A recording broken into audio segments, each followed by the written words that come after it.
नमस्कार. आज आपण करणार आहेत महाशिवरात्री स्पेशल साबुदाण्याचे वडे करणार आहेत. वरून कुरकुरीत आणि आतून मऊ असे करणार आहेत. परफेक्ट मेजरमेंटने अजिबात तेलकट न होता आणि तेलामध्ये न फुटता करणार आहेत.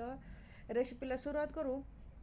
एक वाटी शाबू घेतलेला आहे, त्याला 2 पाण्याने धुवून 5 तासाचं भिजत ठेवायचं. चांगला असं भिजून द्यायचा, जसं आपण खिचडीसाठी भिजवतो ना त्यापेक्षा थोडंसं पाणी जास्त टाकून भिजत ठेवायचा वड्यासाठी करण्यासाठी. चांगला शाबू भिजलेला आहे. एका मोठ्या भांड्यामध्ये काढून घ्यायचं. मोठ्या भांड्यामध्ये केलं म्हणजे चांगलं आपल्याला मिक्स करता येतं.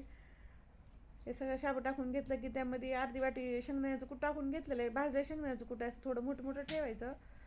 3 हिरव्या मिरच्या, 1 इंच आलं घेतलेलं आहे, खिसून घ्यायचं.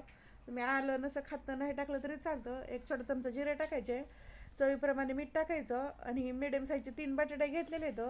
हे बटाट्याला आता आपण हाताने मॅश करून घेणार आहे. तर तुम्ही असं मॅशरने जरी मॅश करून घेतलं किंवा खिसणीने खिसून घेतलं तरी चालतंय. पण हे चांगले जरा ओव्हरकुक बटाटे शिजवायचे, असे अजिबात असे कच्चे ठेवायचे नाही. तर 4 शिट्ट्या करून घेतलं की चांगले बटाटे शिजतात. आणि थंड केलेलेच बटाटे घ्यायचे, गरम गरम पण घ्यायचे नाहीत. आणि सगळं चांगलं मिक्स करून घ्यायचं. थंड बटाटा घेतला म्हणजे पाणी सुटत नाही. असं शाबूला गरम जर बटाटा घेतला पाणी सुटतंय, त्यामुळे थंड बटाटा घ्यायचा आणि चांगलं सगळं हाताने मिक्स करायचं, चमच्याने करायचं नाही. सगळं एकजीव करून झालं की आता वडे करायला घेणार आहेत. जसं आपल्याला वडे लहान मोठे करायचं तसं असं गोळे करून घ्यायचे हाताने. गोळे करून घेतलं की दोन्ही हाताने असं दाबून चपटं करून घ्यायचं.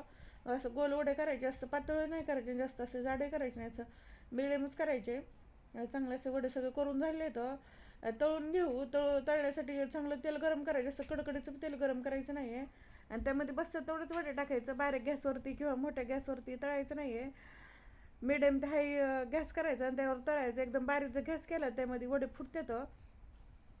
आणि मोठा जर केला तर पटकन असे लाल होतात आणि आतमधून कच्चे राहतात. त्यामुळे मिडियम ते हाय गॅसवरतीच वडे चांगले दोन्ही बाजूकून कुरकुरीत होईपर्यंत तळून घ्यायचे. वडे टाकलं की लगेच पलटी करायचं नाही आहे. खालच्या बाजूकून चांगलं 2 ते 3 मिनटासाठी तळून द्यायचं आणि मग पलटी करून घ्यायचं.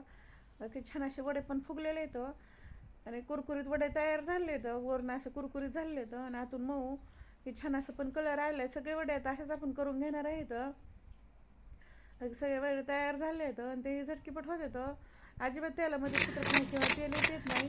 की छान असे आवाजावरून कळतं की ते कुरकुरीत असे वडे तयार झाले आहेत. तोडून दाखवते की तसं फुगलेला पण वडा आतमध्ये बाकीची छान असं मऊ वडा झालेला आहे.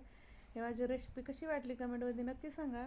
लाईक करा, शेअर करा आणि चॅनल नवीन सबस्क्राईब करा आणि बेल आयकॉन दाबायला विसरू नका.